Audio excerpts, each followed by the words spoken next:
No thought was really given to the health effects, maybe even outside acute effects on workers. I mean, if something was killing someone in a factory, you might slow down the production of it.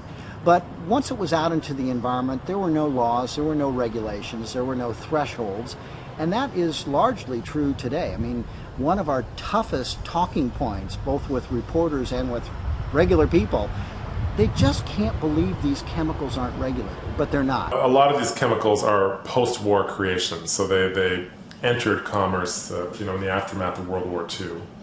At a time when safety testing requirements just didn't really exist. So these chemicals have been in consumer products for decades, and a lot of them are hormone disrupting chemicals. Once they're in our bodies, they mimic estrogen or testosterone, and they trigger all of the biological processes that hormones trigger. We have found over 200 toxic chemicals in the umbilical cord blood of babies. So you're polluted before you're born. Some of those chemicals were banned 30 years ago, and they're still showing up in newborns today.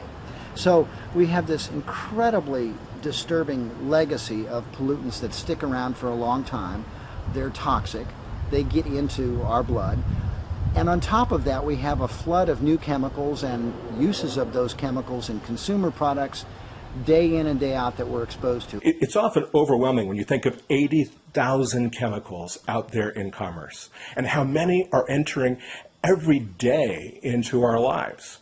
You know, if you picture a tanker truck on the road filled with industrial chemicals that haven't been tested for safety, well, picture 2 of those, or 10, or 100.